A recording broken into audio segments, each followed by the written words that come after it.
ẹ̀yin èèyàn sẹ́yìn náà ti gbọ́ wọ́n láwọn ọba wa ló ń kógun jà wá o wọ́n ní fati ní káwọn ọba wa pa màálùú pé kán fi ṣètùtù kó tó di pọ́rọ̀ àwọn fúlàní yìí dé wọ́n láwọn ọba nírọ́ pé àwọn máa gbàgbé ìṣẹ̀ṣe ni o pé àwọn ìṣẹ̀sìn ló kù táwọn máa ṣe kíni táwọn máa sìn o ẹ wò ẹ wá gbọ́ bí àwọn bọ́n ṣe gbé Ifá janlẹ̀ lórí gbogbo nǹkan tó ń ṣẹlẹ̀ kó ti pẹ́ tán sọ fáwọn ọba wa pé kí ọba gbogbo ilẹ̀ Yorùbá kan ṣe kíni kí wọ́n pa màálùú kọ̀ọ̀kan àwọn báwọn kẹ̀kẹ́ fìdílé kẹ wá gbọ́ bí màmí Yorùbá wòye bí wọ́n ṣe tú pẹrẹpẹ ọ̀rọ̀ àwọn àṣírí ẹ wò ẹ máa gbọ́ gbogbo ẹ̀ pátá nínú fídíò yìí ẹ jọ̀ọ́ má gbàgbé láti bá mi subscribe kó dẹ̀ bá mi share fídíò yìí kẹ́ dẹ̀ bá mi tẹ like. ọ̀tá lọ́lọ́run tó ṣẹlẹ̀ ní Ifá ti sọ pé ọ̀tá lọ́lọ́run máa ṣẹlẹ̀ ẹ ṣe pé mẹ́ni àwọn oníṣẹ̀ṣe wọn ò rí bí nǹkan kan ọ̀tá lọ́lọ́run kan náà ẹlẹ́mìí Yorùbá wuyì sọ Ifá tì mí lẹ́yìn gbogbo òrìn tó rìn yẹn wọ́n gbé ọgbẹ̀sọ́kẹ̀ túra kìnnìkan Ifá ti sọ pé máa ṣẹlẹ̀ pé ibi tó dẹ̀ ti máa lókìkí nìyẹn ẹlòmíì ló ń àwọn náà kó bá wa ẹlòmíì gbogbo owó tó nígbà lọ fi lọ sí skul kápẹ́ńtà ló máa padà ṣe jẹun ẹlòmíì ṣe bíríkìlà irọ́ ni á padà sí skul àlọ́ rí di lọ àbí kó di dókítọ̀ gbogbo táwọn bá wá ń ṣe láti àtijọ́ nìyẹn tó máa ṣiṣẹ́ kan tí ò bá jọ wọ́n á béèrè fún àṣìṣe ìṣọ́nà ọmọ yìí ni ìyàwó ẹ̀ ni ọkọ ìṣọ́ irọ́ ẹ kọ́ rí burúkú ẹ̀sìn dé fún wa ẹ kó bá wa sọ̀rọ̀ ọba. wọ́n rí nǹkan mọ́lẹ̀ ló gbọ́ o nígbà tó ń lọ bẹ́ẹ̀ ta àrùn yẹn ìbọ́ọ̀bù tó ní Ìbàdàn ni mo pè é. ìbọ́ọ̀bù tó ní Ìbàdàn wa tí nǹkan kan máa rí nǹkan kan mọ́lẹ̀. Ṣé gbọ́? Nǹkan yẹn ìyọ̀ntà àjùmọ̀lẹ̀ níbi ó pa ìmú ní ọ̀rọ̀ kan wù ọ̀run tí wọ́n gbẹ lálógè ọ̀run tí wọ́n gbẹ tàn lógè ìdílé ìgbé ìyẹn ṣẹlẹ̀. àwọn ìyàwó tẹ̀ ń gbọ́ kó o tẹ̀lé ọ̀rọ̀ àwọn tó ń gbọ́ ọ̀rọ̀ Ifá yẹn o kó o ní lọ́gbà. Fún la ṣe fẹ́ ṣe tuntun àwọn tó pè mí pé bàbá kí nǹkan yìí lóòótọ́ dá ó mà ti jẹlẹ̀ lóòótọ́. Àwa lọ ṣe lẹ́yìn náà dá. Mo ní kí wọ́n gbé mi kí n kú lọ bá ọba Ìlọrin kí n ṣe ṣéwù o kábíyèsí o pé àní rí láburú nílùú ire ni a máa rí ìlú Ìlọrin nǹkan báyìí ni mẹ́sẹ̀gì tó ń yọ àwọn ọmọ ńlá lọ́tún lọ́sì bóyá nítorí ipò tí mo wà ló ṣe jẹ́ pọ́dọ̀ mi ni ó ń darí sí pé kí n lọ bẹ̀ wọ́n kí n rawọ́ rasẹ̀ kí wọ́n jẹ́ aṣọ ọdún Yemọja pé Yemọja gan-an wà ló. Kò rí ẹran lójú ẹ̀ kò dẹ̀ mọ̀ wípé ìtìwọ́n ti tẹran. Ó ní bí olóhùn yẹn ò bá béèrè ó ní ẹlẹ́dàá olóhùn máa béèrè. Ọ̀rúnmìlà lólóhùn máa béèrè kó lólóhùn máa béèrè. Màtá kí fáyẹn nìyí o. Ó ní àwọn tí wọ́n jẹ́ tí wọ́n gbé ibẹ̀ fún fẹ́. Ara bá mi wo fún fídíò ẹ̀ lórí péjì bàbá mi ọba ìlà Ifá. Ìgbà tí wọ́n sọ máa ráyìn sí ẹ̀ ni wọ́n kọ́ play fún yẹn o. Ìgbà tí wọ́n life gangan ni wọ́n dífá yẹn Ifá ọdún life ni wọ́n da life and direct òun lélẹ́yìí. Ẹ̀pẹ̀tẹ̀ kọ́nàkan ni wọ́n wọ̀. Ìgbà tí wọ́n dá Ifá yẹn ní ọba ìlà Ifá ni orúkọ wọn lórí YouTube ẹ lọ wò ń bẹ̀. Life and direct ni wọ́n dífá yẹn tí gbogbo etí ń gbọ́. Ẹ máa gbọ́ o nǹkan báyìí máa ṣẹlẹ̀ o. Màálù ẹyọ kan péré náà ní káwọn ọba wa lò màálù kọ̀ọ̀kan ẹni ọba ìlú kọ̀ọ̀kan màálù kọ̀ọ̀kan ni wọ́n ní kẹ́ ẹ lò ǹjẹ́ ẹ lò Olúwo náà fèèyàn rúbọ ni wọ́n pààyàn ni wọ́n yẹ kíní kan ni ọba wa ẹ bá mi gbóhùn sókè ní dààmú. Nǹkan ni wọ́n dẹ̀ wà níbẹ̀. Ó ní olóhùn máa béèrè lọ́wọ́ wọn báyìí. Ìyẹn ní bẹ́ẹ̀ àwọn ẹlẹ́sìn kù lọ́tẹ̀sẹ̀ lọ́ba dé wọ́n gbé jẹ́ lọ́wọ́ láì ṣe bẹ́ẹ̀ nínú ọdún yìí. Ọdún ẹ̀san Ó dé. lè lọ tó wà nínú ìlú jáde. Tó nínú ọdún yìí, Júùnù yìí, ọdún yìí, tí Júùnù ọdún tó ń bọ̀ là ń sọ. Ó ní àwọn onílẹ̀ máa béèrè látẹ̀síwájú.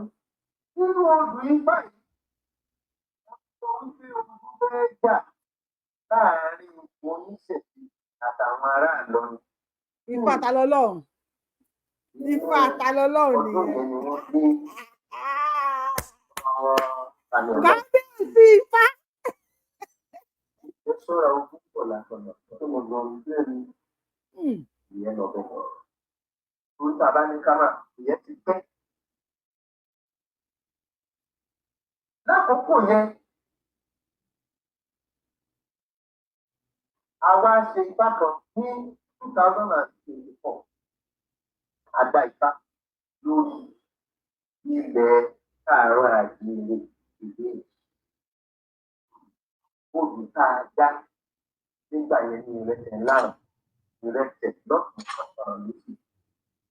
Mo wá fi báyìí pé ẹgbẹ́ ogun bẹ́ẹ̀ ṣẹlẹ̀ nígbà tá a ń bá a ṣe dá Ifá yẹn gbogbo ẹ̀ ló wà ní online. Eléyìí tí bá a ṣe dá yẹn live ní January bóyá nígbà tá a dá ọdún Ifá yẹn ohun tí bá sọ ó ní òun rí ìjà ẹlẹ́sìn mẹ̀sìn ìjà ẹlẹ́yàmẹ̀yà.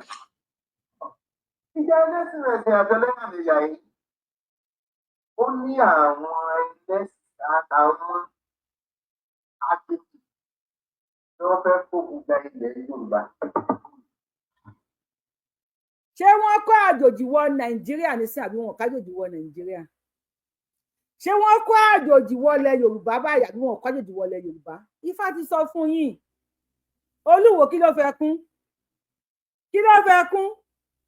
Ọmọ tá a bá ń bá wí tó bá ń warùn kì Bíbélì sọ pé máa parun ni. Bá mi, ọgbọ́n sókè. Títẹ̀ wá sọ̀rọ̀ sí ara mi. Nígbà tá a fẹ́ ti bá eléyìí yóò kì í ṣe live video. Ṣùgbọ́n nínú live video yẹn láti dá Ifá lọ́wọ́ tá à ń sọ Ifá yẹn. Ifá ní a ní láti ṣe tuntun. Èsì tá a bẹ̀ ní láti ṣe a gbọ́dọ̀ mọ màlúù kankan. Wá wò ó ti wá jẹ́ pé àwọn afẹ́fẹ́ máa gbowó fún àwọn ẹlẹ́yà méjì. Ṣùgbọ́n Ifá dẹ̀ sọ wípé màlúù kankan ní ká ti ṣe tuntun yẹn. Ṣùgbọ́n òun náà fẹ́ ṣe ètùtù yìí o. Ìpínlẹ̀ kankan nílẹ̀ Yorùbá ni ká ṣe ètùtù yìí sí. Ogun yìí má bá àjà wọlé. Ní ìdílé 2024. Ó dá sí láti ṣe sí. Kó o la ṣe gbé ọ̀rọ̀ ìkàlẹ̀. Mo bọ́ sórí afẹ́fẹ́. Mo sọ sórí afẹ́fẹ́. Ẹgbọ́n o, ọ̀rọ̀ ìjà ẹlẹ́sìn rẹ̀ ti jẹ́ o. Ṣùgbọ́n ìjà yìí kì í ṣe ìjà ìbọn. Ìjà ṣàríà ni. Kì í ṣe ìjà àdá o. Kábíyèsí Ifá. Wọ́n ti fẹ́ wọlé sí wa lára. Kábíyèsí Ifá o. Àti ọ̀rọ̀ àṣà wọn ni wọ́n gbé wọlé o. Ẹ ti gbọ́. Ó wà lórí afẹ́fẹ́ síbẹ̀. Ó wà lórí ọba ìlà Ifá ẹ lọ wò ó ń bẹ̀. Èèyàn bá lọ wò ọdún Ifá tó ó lọ wọ́n lórí YouTube page ọba ìlà Ifá ọ̀rọ̀ ọ̀rọ̀ àpapọ̀ àwọn. Bákẹ́ bá a ṣe ń sọ̀rọ̀ yìí tó bá jẹ́ tó ṣeé ṣe a lè mú àwọn fídíò yẹn ká fi kékeré ká gbé síwájú ọ̀rọ̀ tá a ń sọ̀rọ̀. Nígbà tí a máa ṣe yẹn, a ní nínú fún àwọn atúntì wájú ti pé ẹgbọ́n ìlú kan wà tí ó ń jẹ́ Ọ̀yọ́. Ìlú Ọ̀yọ́ ni wọn tí wọ́n ṣọ́ra tí wọ́n tó fi ọba jẹ. Tí ó má jẹ́ wípé ọba tí ó ba ìlú jẹ́ àbí ọba tí kìí sọmọ ìlú ni wọ́n jọba. Ìrẹsì ọ̀kànràn a jẹ̀ sí sílẹ̀ kò sí ọ̀rọ̀ àníyàn. Àwọn babaláwo ni wọ́n máa yan ọba. Ṣùgbọ́n ọ̀rọ̀ yìí yẹ kí ẹ jẹ́ ká dá dúró ń bẹ̀ ẹ tẹ́ bá ti gbé láti bẹ̀rẹ̀ bí Ifáyé sọ wípé ogun tó máa jalẹ̀ Yorùbá tó máa lágbára Ọ̀yọ́ ló ti máa bẹ̀rẹ̀ mo ṣe wá ń bi ẹ̀yin tẹ́ ń wò mí pé ibo ni wọ́n ti kọ́kọ́ dùnyàn lọ́rùn táàrí rẹ̀ nílẹ̀ Yorùbá tó lágbára tó gbogbo abẹ̀ sí ní pariwo ibo ni wọ́n tó kọ́kọ́ mọ skul tíṣà wọgbó tó wọ́n á dún tíṣà lọ́rùn ìlú wo ló ti kọ́kọ́ ọmọ ọdún méjì Ọ̀yọ́ ni Ifá ti sọ̀rọ̀ Ifá ti àwọn olùmọ̀lẹ̀ wa ò fi wá sílẹ̀ bó bá ṣe ya alétí lápá tó tá a ya elétí dídí sáwọn olùmọ̀lẹ̀ tó wọn ò fi wálẹ̀ wọ́n ṣàṣì wọ́n nù wá náà ní pé ẹ lọ́ọ́ ṣe nǹkan báyìí màálù ẹyọ kan ní Ifá ní kí ìlú kọ̀ọ̀kan kan fi ṣètùtù ẹ jọ èdè náà ń ta màálù o èló ni wọ́n ń ta màálù ẹ wo iye ọba tí wọ́n ti pa ẹ wo iye ọba tí wọ́n ti gbé àwọn orí adé tó ní kò ní sùn ta orí adé ti padà ń sun forest. àtàwọn àáfàá lórílẹ̀‐èdè yìí gan-an. a dúpẹ́ lọ́wọ́ Olódùmarè ọba kan ṣoṣo tí ò pé méjì Olódùmarè ọba tí ń jẹ́ kábíyọ̀sí. a ń lọ sí ọdún ètò wa lọ́lọ́kan òjọ̀.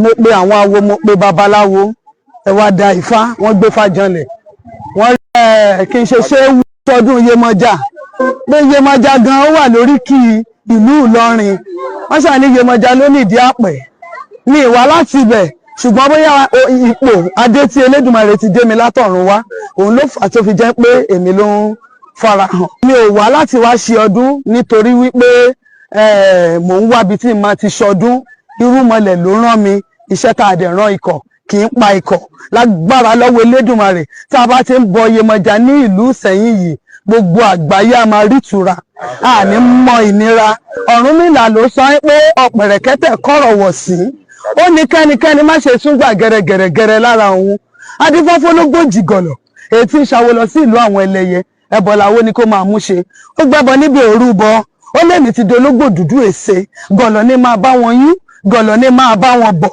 ológbò kì í kú sógun àjẹ́ gọ̀lọ̀ ní máa bá wọn yún o gọ̀lọ̀ ní máa bá wọn bọ̀ wọ́n ní tútù dòdò tútù níní adífáfólúwẹ̀rí màgẹ̀tì àtòjò àtẹ̀rùn ilé olúwẹ̀rí kì í gbóná ilé wo ní gbóná ọ̀dẹ̀dẹ̀ wo ní dàrú ọmọ ò ní kú mọ́ wa lọ́wọ́ àní folú ọmọ ṣàwátì lágbára lọ́wọ́ Elédùmarè ilẹ̀ Yorùbá ò ní bàjẹ́ o ìgbóná ò ní mú wa àní rógun sá síbí sá sọ́hùn sá kákàkiri àní rógun àṣetá àbọ́n àní rógun àgbàrá ẹ̀jẹ̀ àní rógun ẹyẹ sá sínú ilé ẹ̀ gbọ́dọ̀ jáde a ló ní òtún arẹrẹ rẹtẹrẹrẹ babaláwo olúwẹrí ló dífá fólúwẹrí. padà sọ́dọ̀ Olúwo. kábíyọ̀sí tèmi ń rò. ṣé àwọn babaláwo. question tí bàbá yẹn béèrè ó ní mo ṣe lọ gbé ìyàwó yẹn wá o kẹ́lẹ́ mọ̀ pé bí Ifá ṣe ń rán ọkùnrin bẹ́ẹ̀ ló rán obìnrin sí ilẹ̀ Yorùbá pé ogun tó ń bọ̀ yìí sásíbí ẹ lọ bọ Iyemọja tó wà nínú Ìlọrin wọ́n yarí wọ́n ní wọ́n gbọ́dọ̀ bọ́ wọ́n ní wàhálà ń bọ̀ ní Kwara ẹ jẹ́ kí wọ́n bọ Iyemọja wọ́n ní ẹ mọ́wọ́ wá o wọ́n ní ṣíríkù ní o wọ́n fẹ́ domine Ìlọrin irú ní o wọ́n gbọ́dọ̀ bọ́ o over 30 ọba ló ti sáko ní Kwara State nísìn wọ́n láàánú gbogbo àgbàrá ẹ̀jẹ̀ ẹ mọ èèyàn tó ti pa ní Kwara State tó tán wò kí ọdẹ 16 ni wọ́n pa wọ́n wọ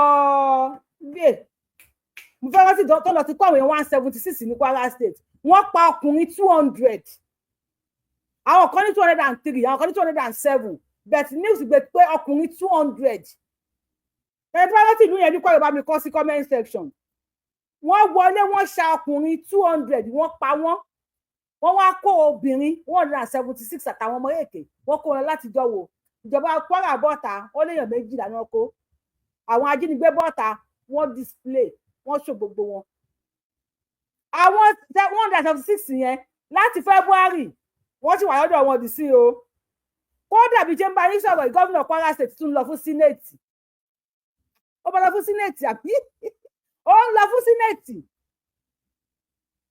kò sí nǹkan tó kàn wọ́n àwọn mọ̀ wípé ohun táwọn pípò yìí ń sọ òótọ́ ni náà Olúwo tó wá sí pé ẹ má ṣe bá Olódùmarè nìkan lòún mọ̀ Olúwo wá ń pa àwọn aláwo nísìnyí. Olúwo, you go explain tire. You go what? You go explain tire. No evidence. If I have warned you guys. And to be forewarned is to be forehand. Sọ̀rọ̀ sókè. Kábíyèsí olúwa mi ọlọ́run jẹ́ àríyìn pẹ́ ọlọ́run jẹ́mi ọlá ogun Àwọn sàn mí. rògbòdìyàn tó ń ṣẹlẹ̀ lórílẹ̀‐èdè nàìjíríà wa yìí tó jẹ́ wípé àti lóko àti lódò ó di ogun fún gbogbo wa kí ni ojúṣe àwọn babaláwo pásítọ̀ àtàwọn àáfàá lórílẹ̀‐èdè yìí gan-an. a dúpẹ́ lọ́wọ́ olódùmarè ọba kan ṣoṣo tí ò pé méjì olódùmarè ọba tí ń jẹ́ kábíyọ̀sí ọba tó nípò yìí kábíyọ̀sí tèmi ń rólé fún olódùmarè tó ní ipò ọba ìwọ ni ẹ̀yin ni mò ń kí mo forí balẹ̀ kábíyèsí olódùmarè. Ó yẹ kó máa lọ áàtì ní Rashidi ó mọ̀ áàtì. gẹ́gẹ́ bí ọba nílẹ̀ káàárọ̀ oòjíire èmi kan ti ń sọ àwọn ọmọ wa pàápàá àwọn àáfàá ìwọ tó o bá ní fìrákù àbí ìsábì tí ń jẹ́ bí idán o need láti máa wájọba káàkiri ìwọ tó jẹ́ pásítọ̀ tó ló ní àdúrà tí ń jẹ́ bí idán tí ì ṣe pé o sọ pé ò ń gbìyànjú èmi gbà ń pé gbogbo téèyàn bá sọ f'Olódùmarè ìgbìyànjú ni ntọ́ bá wo Olódùmarè ni ó ṣe ṣùgbọ́n ẹ̀yin tẹ́ ẹ wá sọ pé pàápàá babaláwo wọ́n pọ̀ nílẹ̀ káàárọ̀ oòjíire àfi tẹ́ ẹ̀ bá tẹ́ ẹ̀. ṣe é pé ó dárúkọ àáfàá ó dárúkọ pásítọ̀ wọ́n ní lọ́mọ Yorùbá tó bá gbọ́ àwa gbọ́ Yorùbá díẹ̀ o Ọlọ́run Yorùbáwùyí lórúkọ mi àwa gbọ́ Yorùbá díẹ̀ mo gbọ́ Yorùbá díẹ̀ o tí máa ní gbogbo àwọn obìnrin tó wà níbí ló wù mí pàápàá eléyìí tó dúró yìí ibi tí Yorùbá ti lo pàápàá mo dẹ̀ láti gbogbo ẹ̀ṣẹ̀ tó kalẹ̀ yìí o mo láìkí ẹ o pàápàá eléyìí tí mò ń wò yìí ó mọ̀ pé pàápàá babaláwo ló kù oníṣègùn ló kù àwọn ìyá mi ẹlẹ́yẹ ló kù àwọn náà mọ ohun Elédùmarè àwọn ni wọ́n gbọ́ èdè Elédùmarè tí Elédùmarè gbọ́ èdè wọn àwọn ni wọ́n gbọ́ àràbò Muhammed gbọ́ àràbò àwọn ìyá mi ẹlẹ́yẹ kò ń ṣèdè tiwọn Allah gbédè Muhammed àwọn ìyá mi Elédùmarè gbọ́ èdè wọn àwọn bàbá mi Elédùmarè gbọ́ èdè ó ní Rashidi ìwọ ń tàn yín ni Rashidi ìwọ ó ń tàn yín ni ẹ máa explain táyà eléyìí ọgbà Rashidi sọ̀rọ̀. téèyàn bá sọ f'Olódùmarè ìgbìyànjú ni ntọ́ bá wo Olódùmarè ló ṣe ṣùgbọ́n ẹ̀yin tẹ́ ẹ wá sọ pé pàápàá babaláwo wọ́n pọ̀ nílẹ̀ káàárọ̀ oòjíire àfi tẹ́ ẹ bá ṣàánú àwọn ọmọ Odùduwà ló kù. so Rashidi ìwọ mọ̀ wípé àwọn babaláwo pọ̀ lórí ilẹ̀ yìí àyàfi tí wọ́n bá fẹ́ ṣàánú ọmọ Odùduwà ló kù kò pa àwọn ṣéwù mọ́ Rashidi ò pa àwọn ṣéwù mọ́ yes ọlá o tó bá tún ti wẹ́dà ni a tún change ẹnu sọ̀rọ̀ sókè. tẹ́ ẹ̀ bá ṣàánú àwọn ọmọ káàárọ̀ oòjíire ńlọ máa wá kí president tàbí governor tàbí ẹnìkan láti sọ fún ọ pé kó o ran ọmọ Yorùbá lọ́wọ́ kó o dìde ìwọ babaláwo tó lóògùn pàápàá àwọn babaláwo tí wọ́n máa ń ní àwọn lóògùn owó wọ́n ní àwọn sọ òkè dilẹ̀ àwọn ò ṣépè àwọn ò ṣe gbogbo ẹ̀ àwọn ní ègbé àwọn ní àlùpàídà àwọn ní gbogbo nǹkan tí ẹ lẹ́yìn ṣe. ìwọ tó tẹ̀lé Rashidi wò ó pé Rashidi ó mọ gbogbo ẹ̀jọ̀ ẹ lọ ó mọ ègbé ó mọ káwọn ìyá mi lálùpàídà bàbá ṣàmánù tàálè ẹ̀míà òwò káwọn akáwọn ṣoṣo tiẹ̀ Olúwo àti lẹ̀kẹ̀ ló ra fi sẹ́sẹ̀ yẹn o bàbá ń bàbá ó ti sín ẹsẹ̀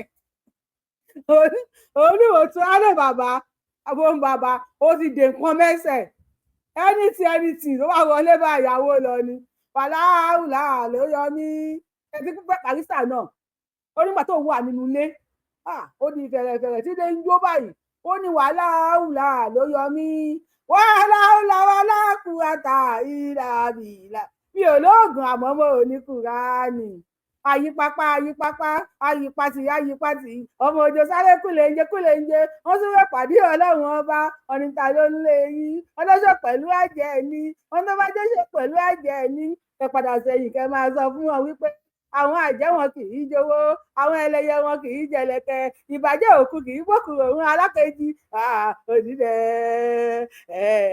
Yorùbá òdìdẹ Aláàjì Àyìndé kò lóògùn àmọ́ ò ní Kùránì ayípápá bẹ́ẹ̀ ni Ràṣídì kò lóògùn Barrister mo láìkí ẹ̀ máa jẹ́ bàbá mi tí ò lóògùn lẹ́yìn Kùránì bí náà ẹ̀ ṣe ń gbé báyìí wọ́n kọ́ èṣù rì ọlọ́pí ọ̀rẹ́kọ̀dá ẹ̀rọ ọ̀n fún mi lórí TikTok bí ìjókòó yìí lẹ́yìn Fatia kò sí nǹkan kan mọ́ àbí kùrìsì dey play àdìrà ikú pa ẹ́ dànù okú gbé Ràṣídì sọ̀rọ̀ jàre Ràṣídì kí ló dé. fún gbogbo wa kí ni president tàbí governor tàbí àwọn tàbí ẹnìkan láti sọ fún ọ pé kó o ran ọmọ Yorùbá lọ́wọ́ kó o dìde ìwọ babaláwo tó lóògùn pàápàá àwọn babaláwo tí wọ́n máa ń ní àwọn lóògùn owó wọ́n ní àwọn sọ òkè dilẹ̀ àwọn ò ṣépè àwọn ò ṣe gbogbo ẹ̀ àwọn ní egbé àwọn ní àlùpàídà àwọn ní gbogbo nǹkan tí ẹlẹ́ǹṣe ó ti délẹ̀ báyìí àwọn ọmọ wa ni ẹ wà nínú igbó èsì ẹlẹ́wọ̀n ní Ògbómọ̀ṣọ́ ní Oríire local government bẹ́ẹ̀ bá tiẹ̀ wá lówó tó fi ṣe nǹkan ẹ wá bá mi. Ràṣídì ń dàgbà lówó tó máa fi ṣe nǹkan ètùtù sílùú ó ní kán wá bá òun èyí tó bá ṣe ń wọlé mo sọ̀rọ̀ kan kẹ́ tó wọlé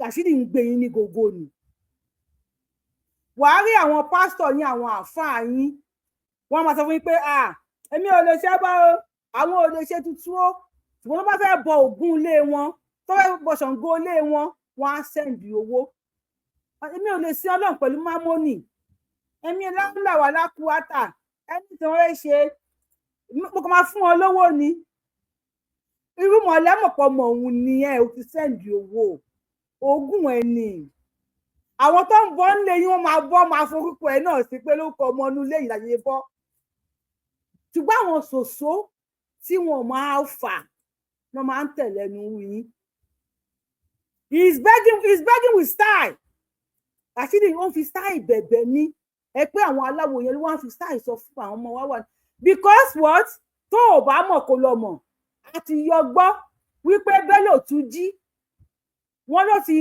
post àwọn ọmọ kan sí inú Ìwó Bello Túnjí olórí àwọn agbésùmọ̀mí fídíò tí mo lè ṣe ní last week náà ẹni tó bá wà lórí péèjì mi á gbọ́ tẹ bá lísìn sí dáadáa níbi tí Ṣéwù Wò tó ti sọ fún àwọn Fúlàní tó kó mọ́ra wípé òun gbọ́ pé Bello Túnjí ó ti ń pè nínú yín àwọn ògbàdúrà kẹ́ni àtàkì ṣẹlẹ̀ nílẹ̀ Ìwó tó ọmọ Yorùbá làwà gbogbo ìlú nílùú wa nílẹ̀ Yorùbá Bello Túnjí ẹ ṣáà mọ̀ Bello Túnjí ẹ mọ̀ tó tán kírun yídì tán tó pa èèyàn mẹ́rin ló pa 2022 ló pa bí 20 kinní kan tí wọ́n ń ta fíìmù ẹ̀ pé kílé tó fi pa wọn olóhùn fi wọ́n ṣe ọdún ó lóun pa wọ́n for fun tàtọ́ kírun tán ní last year wọ́n ní kílé tó fi pa àwọn èèyàn tó pa yẹn lẹ́yìn tán kírun yídì tán ó lóun pa wọ́n for fun òun pa wọ́n ṣeré òun kàn bí wọ́n pé kí ọkàn play ó lóun kàn pa wọ́n ṣeré òun kàn pa wọ́n for fun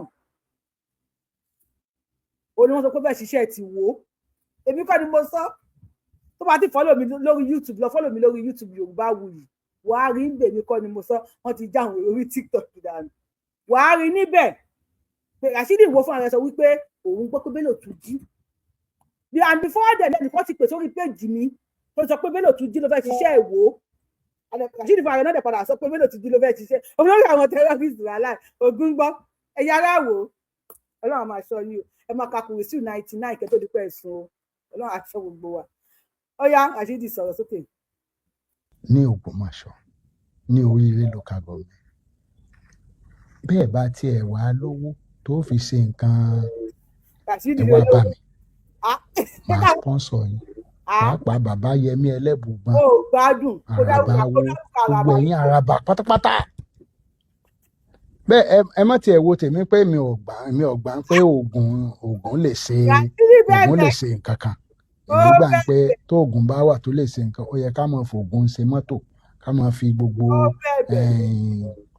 téèyàn bá fẹ́ ṣàfà kó fi ṣe mọ́tò kó fi ṣe ó sì jẹ́ pé oògùn bí àwọn ọmọ Yorùbá nìkan lẹ́ẹ̀mọ́ halẹ̀ mọ́ ogun ló dé yìí o àwọn ọmọ ló wà nínú igbó yìí látijọ́ yìí tí ò sí babaláwo tó lè kóra wọn jọ tí wọ́n ó sì gun lọ sí Oríire local government tí wọ́n lo àfẹ́ẹ̀rí débẹ̀ tí wọ́n pàṣẹ tí wọ́n gba ìbọn mú gbogbo ìbọn bandit tí wọ́n gbà mú tẹ́ ẹ̀ bá ti ṣe léyìí ẹ̀ nífẹ̀ẹ́ ọmọ Odùduwà o ọmọ Odùduwà tẹ́ ẹ sọ pé Yorùbá tẹ̀ ń jà fún ẹ̀ nífẹ̀ẹ́ wọn nu a ti mọ̀ ẹ́ pé ẹ̀ kàn ń parọ́ fáyé ni a mọ̀ ẹ́ pé business yín ẹ̀ ń tajà ẹ̀ sì fẹ́ ṣùgbọ́n tẹ́ ẹ gbọ́dọ̀ lè ṣe léyìí kí bàbá àràbà Ifáyẹmí Ẹlẹ́bùúbọn àti gbogbo àwọn babaláwo oníṣègùn adáhunṣe kí gbogbo yín kẹ́ dìde àwọn ọba tí wọ́n láwọn ní oògùn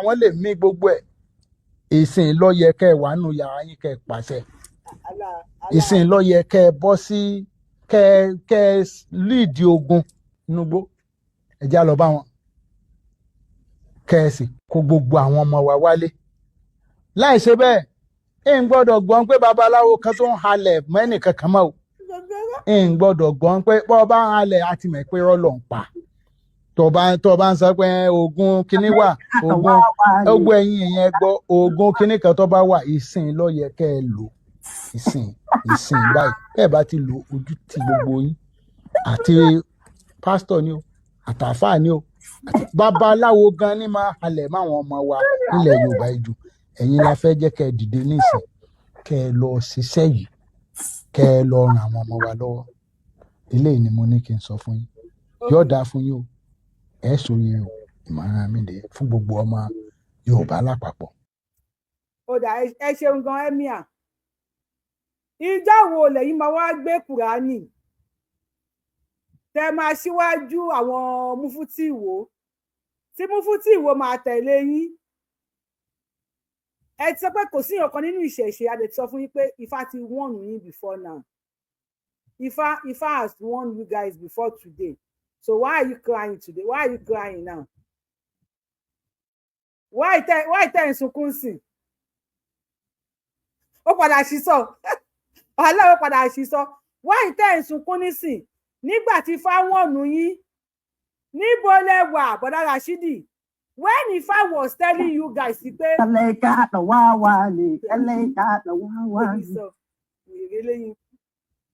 ìgbà tí Ifá warn yín pé ogun ń bọ̀ o níbo lẹ wà bọ́dá Rashidi gbé sórí TikTok mo ẹ̀ tẹ́sẹ̀ ní request mo try láti gbé yín wọlé o bẹ́ẹ̀ TikTok ò gbà kí n gbé yín wọlé bóyá tó pẹ́ power tap ní I don't know tí wọ́n fẹ́ pè wọlé lè pè wọlé TikTok mo ò ráyè.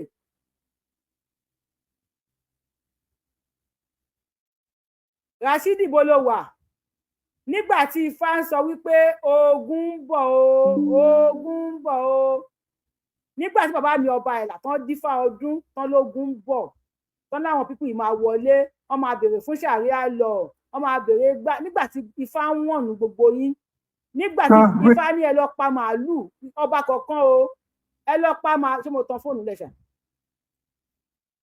ok mi tan fóònù wípé kẹ́yìn ọba kọ̀ọ̀kan o kẹ́ lọ pa màálù o kẹ́ fi gáìdì ìlú yín o Rashidi where are you where you dey where you dey where were you when Ifá was giving the warning to Yoruba people ṣebí ẹ̀ dáhùn ẹ̀ ń bú àwọn onífá ẹ̀ ń bá àwọn oníṣègùn àwọn tẹ́báràn tó wà wájú yìí wọ́n ń tàn yín ni o you see them talking fídíò mo wá fídíò kan tí mo fẹ́ gbé wá fún yín tó bẹ́ẹ̀ kí gbóyún rẹ́rìn ni o a ò kọ́ lélẹ̀. bàbá wa ẹ má bínú tí mo bá gbọ́ wá lórí ilé má gbọ́ wá sórí short video nínú lórí péjì mi.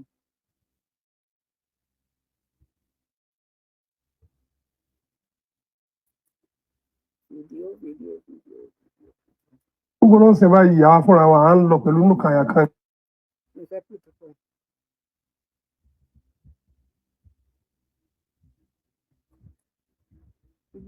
kẹ́ ẹ sun ẹkún kẹ́ ẹ sun èdè kẹ́ ẹ sun kójú bẹ́ẹ̀ lọ á ṣẹ̀ṣẹ̀ bẹ̀rẹ̀ ni ohun tó lè dowó ó pọ̀ nílẹ̀ náà pọ̀ nílẹ̀ náà ẹ ṣe gbogbo àwọn àtúnṣe tó yẹ kẹ́ ẹ ṣe. Ọláyínká ẹ gbóhùn sókè jọ o.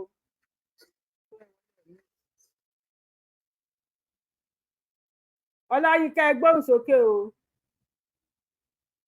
wọn á wọra a máa drop yín ni o àkínṣe yẹn lórí péjì yìí o. máa drop yín ní àrá ìlú. Àdìbẹ̀ ẹ gbóhùn sókè. Ẹ kú dédé àsìkò yìí sà. Àwọn ènìyàn ò ẹ̀dẹ̀kú ètò. Àjọ ń ṣètò ní o. Adélèdè rí. Àṣẹ Èdùmàrè. Mo ẹ̀sẹ̀ wọlé iná bọ̀ tí ibi tí mo ti bá náà ni màá ti bẹ̀rẹ̀. Ọmọ fi wá pè lótò ni. Ìgbà tọ́wọ́ ti bà wọ́n. Gaimani Rashidi. Gaimani. Kóhun jáde síta kó wá búra kóhun sí gbẹ́rẹ́ látìgbà tóhun ti wọrí oyè. Dey play. Wọ́n nílò gbóhun dúró. Dey play. Orí wọn burú bí egun tó ń lé wèrè. Mo ti padà get started. Gbogbo ẹ̀yin tẹ́ wà nílé tẹ́jẹ́ yóò bá. Ẹ̀mọ́ yẹn kọ́ purọ́ fún yín. Ẹgbẹ̀rún kúlẹ̀ wùsù kò rán gírì. Psalm 25 to Psalm 30. Kò dágìrì dúró. Ẹ lọ dira. Gbogbo àwọn bàbá yìí, wọ́n ń purọ́ fún yín ni. Irọ́ burúkú náà pa fáwọn èèyàn. Irọ́ burúkú náà pa fún yín. Irọ́ pọ̀ gbogbo nǹkan tó ń ṣe yẹn. Torí owó tó ń gbà nílẹ̀ Kánò àbí Kaduna dẹ̀ ni lọ́dọ̀ olórí ẹgbẹ́. Wọ́n fẹ̀mí gbowó Sáúdí ni àwọn wèrè. Tí ò rí iṣẹ́ ṣe mọ́ níbi tó wà lọ́rùn tó wá fún wọn pé ìfẹ́ òun tọ́ sọ́ba ọlọ́fọ́mọ àlejọba. Àwọn bàbá yẹn nu kéèyàn fi sẹ́nu kó dákẹ́ náà wọ́n á pariwo sí àwọn làwọn fi jọba àwọn ọba òótọ́ sí pàtàkì òótọ́ sí kílẹ̀ tẹ̀ fi jọba. Ifá ò kì í parọ́ bàtọ́ba òtítọ́ sí kílẹ̀ tẹ̀ fi jọba.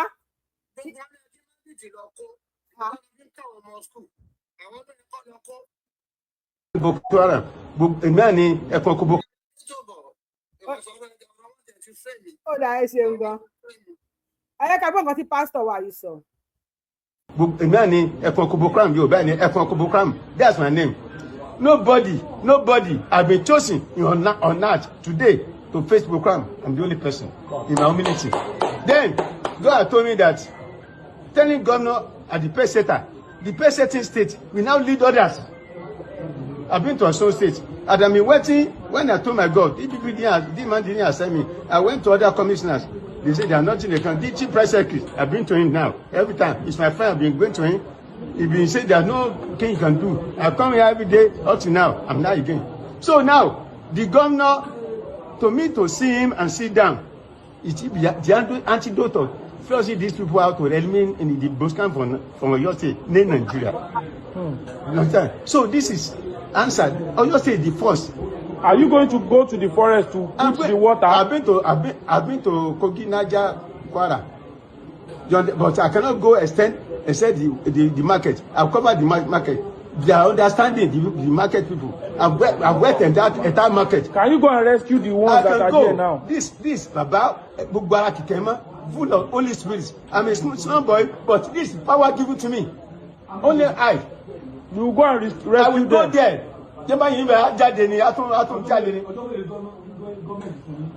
Gọ́mẹ̀ o.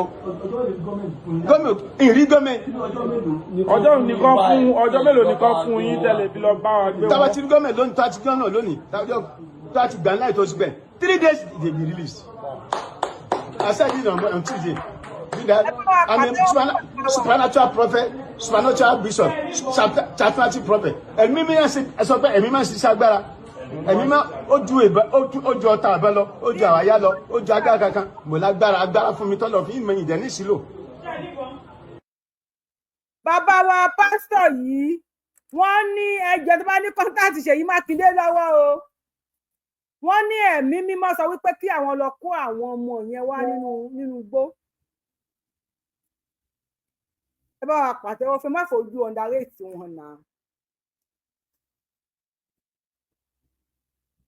Bàbá wa ní ẹ̀mí mímọ́ sọ wípé kí àwọn lọ kó àwọn ọmọ tó wà nínú igbó jáde wá. Ẹ jẹ́ bá wa wá fóònù nọ́mbà Ṣèyí Mákindé o. Wọ́n ní ẹ̀mí mímọ́ fẹ́ ṣiṣẹ́ agbára. Ẹ̀mí mímọ́ ní kí àwọn lọ kó àwọn ọmọ yẹn wá láti inú igbó. Ìṣẹ́ aláìbáwọn yọ sí. Àwọn fáǹsì yìí gan mi kan láìkì wà tẹ́ ń wù. Mi kan láìkì wà tẹ́ ń wù yìí. Wọ́n ní ẹ̀mí mímọ́ ṣiṣẹ́. Imran ẹgbọ́n sókè. Ẹ̀mí mímọ́ ṣiṣẹ́ agbára o. Imran ẹgbọ́n sókè.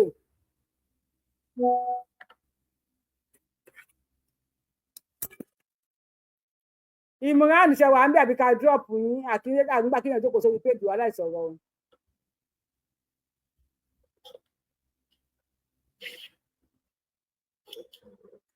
Imran ẹgbọ́n sókè.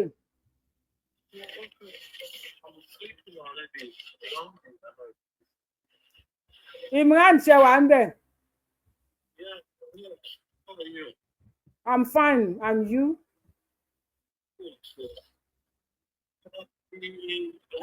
Gbọ́ Yorùbá ni àwọn ò gbọ́ English lórí ètò yìí o.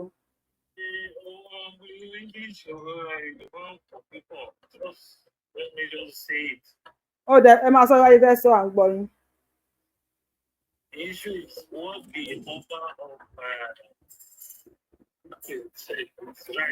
Network yín gan ò gbádùn. So English, yeah, gbọ́ English dáadáa. So for you to speak English to us, I have to listen carefully to you, attentively. So, and your network is not networking. So you have to sọ̀rọ̀ sókè. Ẹ bá wa sọ̀rọ̀ sókè dáadáa, ẹ bá wa sọ yín. Ẹ má sọ fònà ẹ torí àgbọ̀. Ẹ bá wa sọ Yorùbá tá máa gbọ́. Yeah. Say this. The Oba of what's the name of this Oba that you are talking about? The man said the truth. Wow. Honestly, it's just that you guys will not understand him.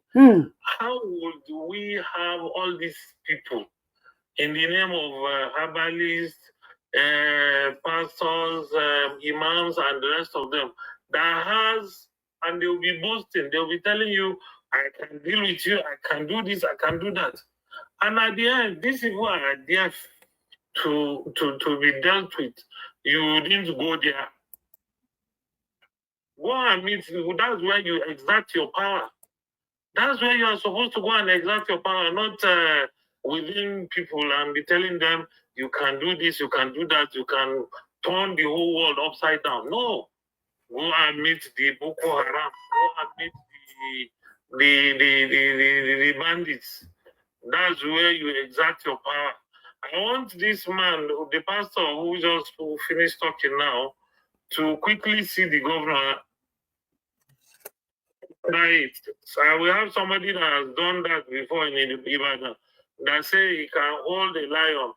Maybe they allow him to hold the lion and the lion killed him immediately. So all those people that say they have power, let them go and meet the bandits. Let them go and do it. That man is, in fact, a very straightforward person.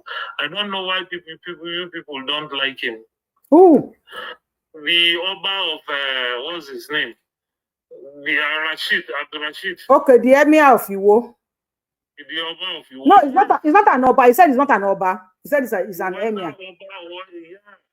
Because you see, when you have the faith he has in Islam, that's what makes him An emir. emir.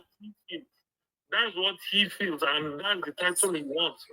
But the stool is not for emir. We know it's for Oba. But because of the religion he's following, he feels he wants to make the whole thing Islamic. Let all this fetish and this thing people are doing, he doesn't want it again. And that's what the Obas do. Like the Oba of Ifa, he has to stay in somewhere for 20-something days before being installed as the Oba of Ife. So those ones are fetish things.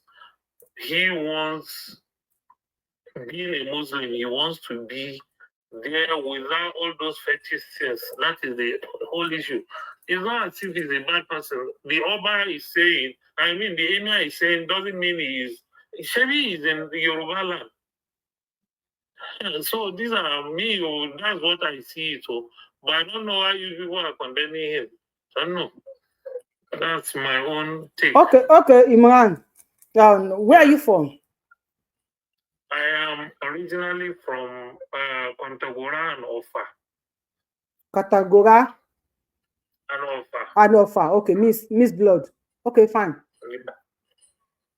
You are not a pure Yoruba, so you might not understand what we are treating on this platform.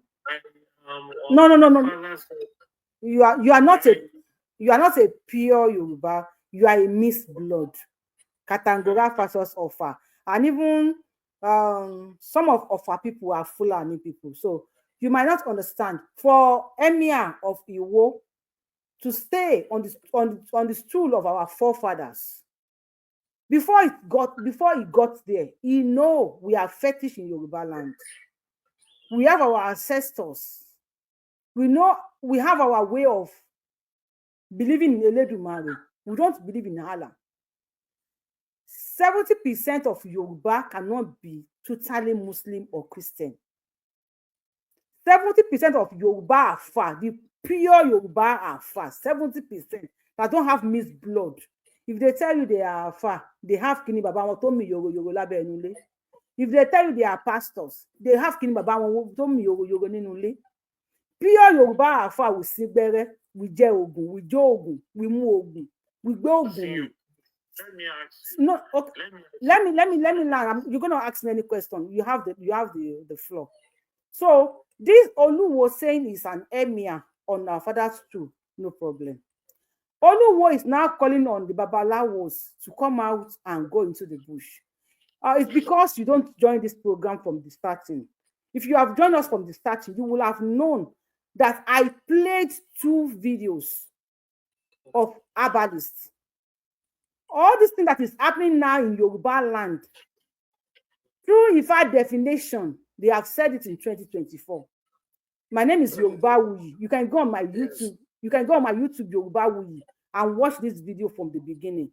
They have said it in 2024 that Ifa said the Ajoguns will invade Yoruba land. That each Oba should buy a cow and sacrifice it to Ifa, a city, a cow.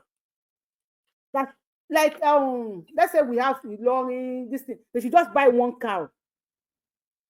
Each Oba should just buy 1 cow and sacrifice it to Ifa for what is happening in 2026 not to happen to them.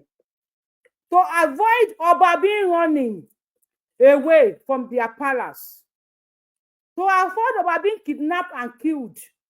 But because 50% of them are Abudu. Just like that emir of Iwo. They curtail Ogboyin. Me, about English, about me son English. They curtail Ogboyin, Sebo. They pay Ifa lole. They pay Èṣù. They were bí ẹni tí ò ní kú mọ́. They forgot those ancestors that hold that stool that they had today. Now they have been kidnapping our Oba, killing them, even taking ransom. Ìyàwó Oba has been èdè pàpà súpẹ́ àwọn olórí Oba. For them to use one cow, màálù ẹyọ kan, fúlù kọ̀ọ̀kan, English. For them to use one cow, as we said, the Obas are fetish. We are fetish. If you heard the history of the story of 3 Obas last year that were going, and these people, they invaded them, they pined 2, and 1 walked away. Those are one of the fetish Obas that they believe in their father's ancestor. They believe in what our fathers believes in. They believe in why do they go to that stool. And mind you, don't be deceived. All this Oluwo, all this Igba, they are just hypocrites. If you see Oluwo, that emir, what is legs? He always put our forefathers' bead on his legs. The 2 legs. They don't want. Many of them are deceivers. They are hypocrites. They know what they do at all. Agbemi, Sigbere. Even when you see many people, you don't see better on their body. I don't want to go deeper. So, ask your question. I don't want to go deeper because you are not a fully Yoruba man. So, I don't want to go deeper for you. If you feel like that, no wahala. My question to you now is, if somebody asks you, are you a Christian or a Muslim? I am a fetish oníṣẹ̀ṣe, olóògùn, ọmọ èṣù.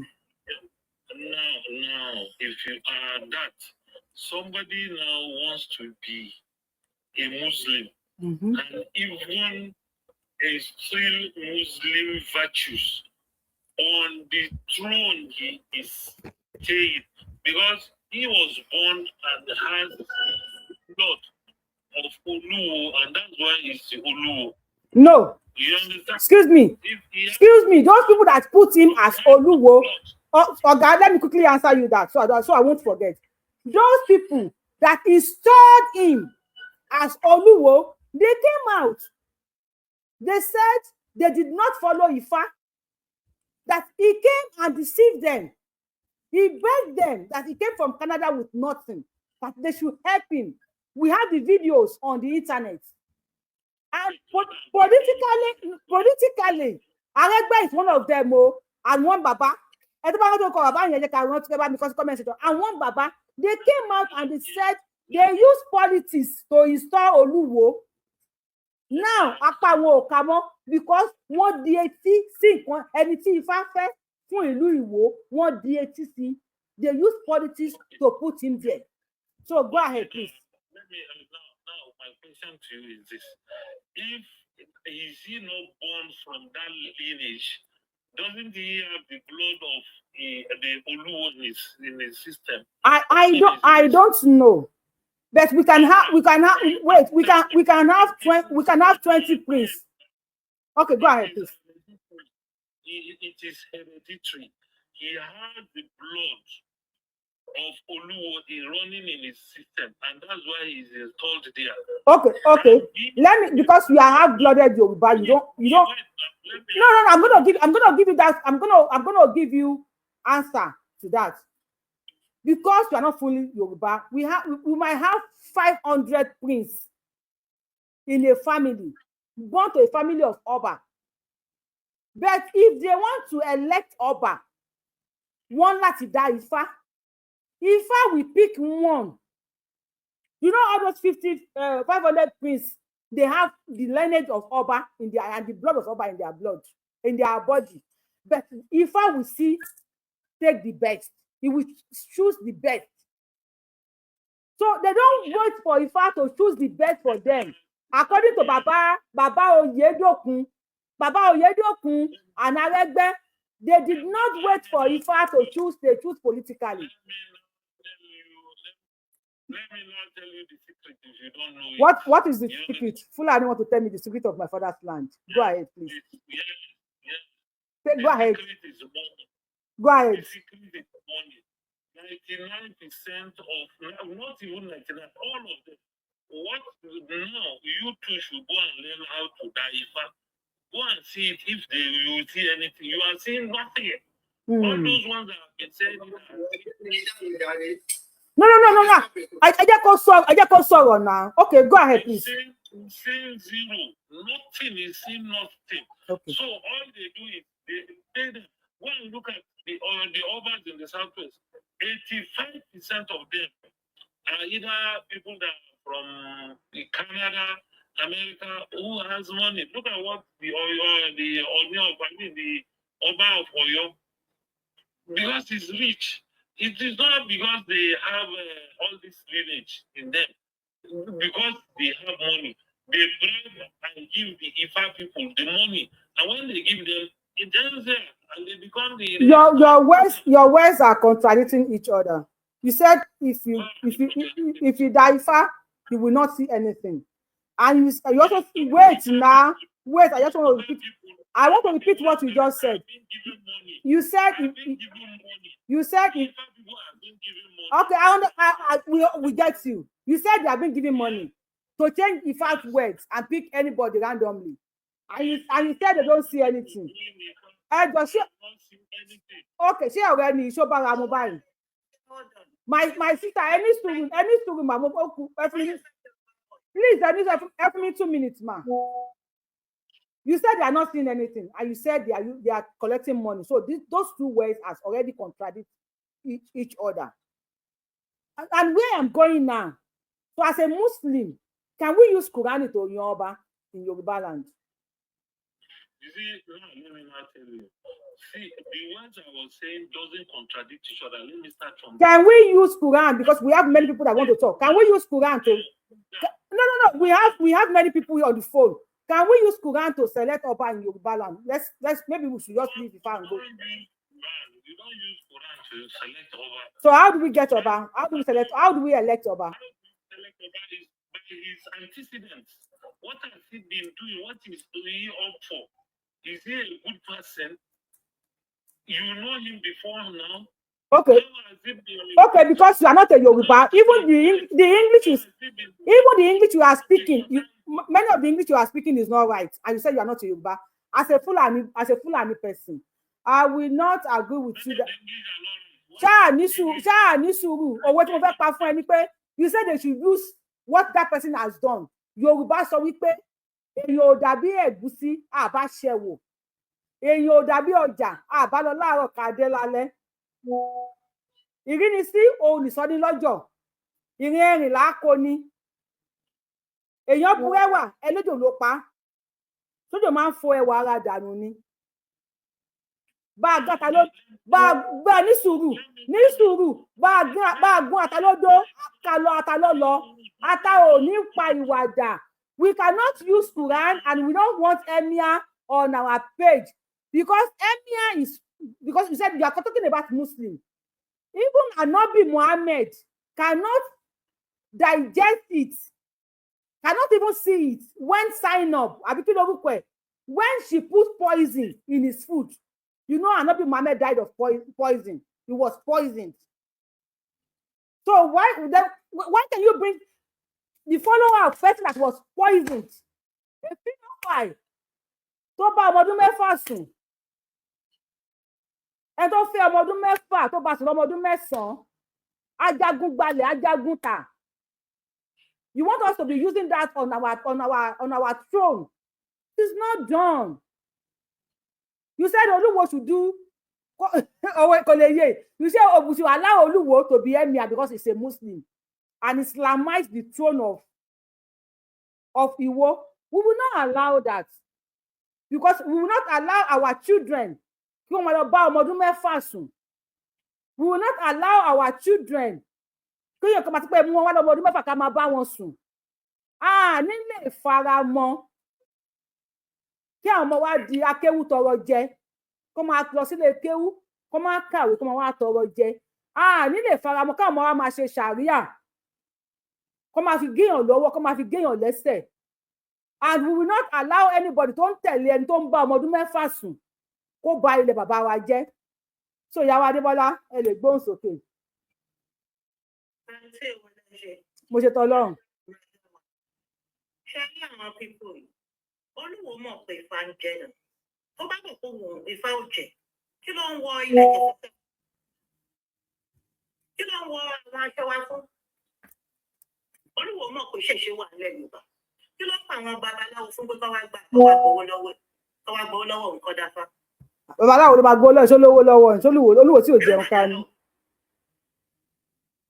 ṣẹ́rí wọ́n ti rí kínní wọ́n ìsinmi lọ́ fi láti fọ́tẹ́ sọ àti táì tó gbé ta lọ lọ́hùn ojú everybody tún wá là sí i. Ifá ti sọ mo ti play fídíò yẹn wọ́n ti dífà nǹkan tó gbé ta lọ lọ́hùn pé ogun máa wá láti Ìlọrin wá sílẹ̀ Yorùbá láwọn àwọn oníṣẹ̀ṣe àní táyà náà fà rẹ ti gbọ́ wípé wọ́n máa gbé òun máa lọ sẹ́wọ̀n kó tó lókìkí. mo gbọ́ fídíò bàbá ẹ̀ láìpẹ́ yìí nígbà tó ṣe fídíò yẹn 2024 mo wà láìpẹ́ lórí show yẹn. 2024 ló ti dífà yẹn fún wa. 2024 ló ti dífà yẹn àwọn ọba jẹ́ rí gbogbo àwọn ọba tó wà nílẹ̀ Yorùbá rí Ifá yẹn. wọ́n ní kán lọ lo màálù ẹyọ kọ̀ọ̀kan ní káwọn ọba wa lò wọ́n má bàa jí wa gbé àwọn ọba wa ò lo màálù.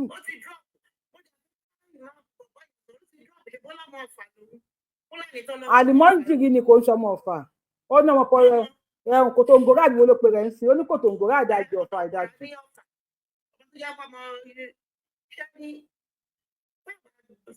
tètè ṣe ọ̀tọ̀ ìtọ́ kọ́ lọ́mọ gbogbo àwọn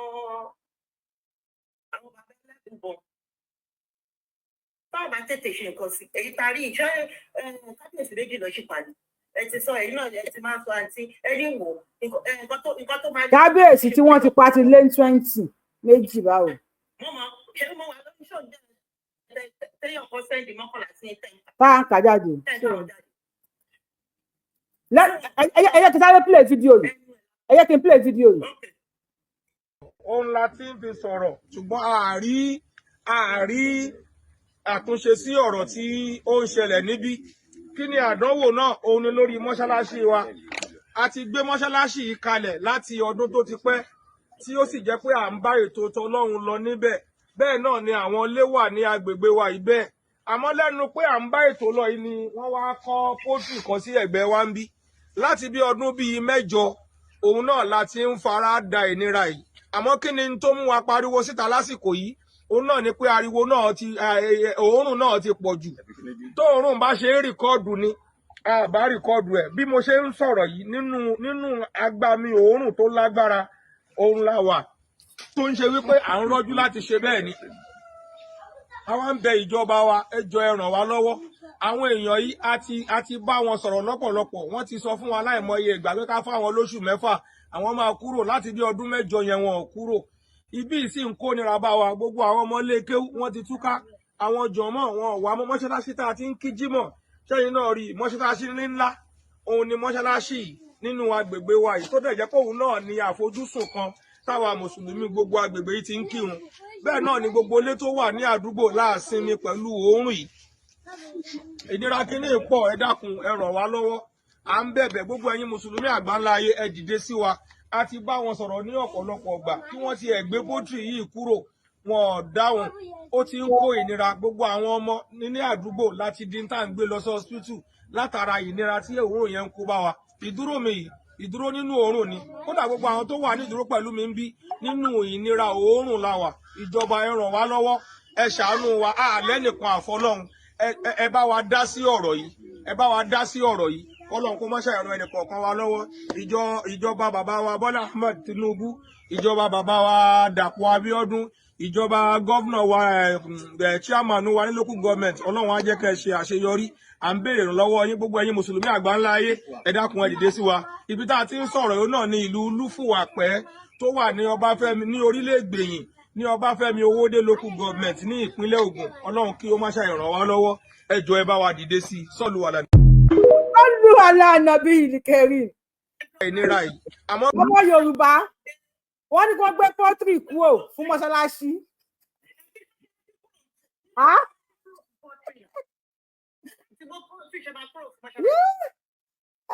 ẹ̀yin èèyàn wa ẹ bá wa dá sí i. wọ́n ní láti bí ọdún 8 làwọn ti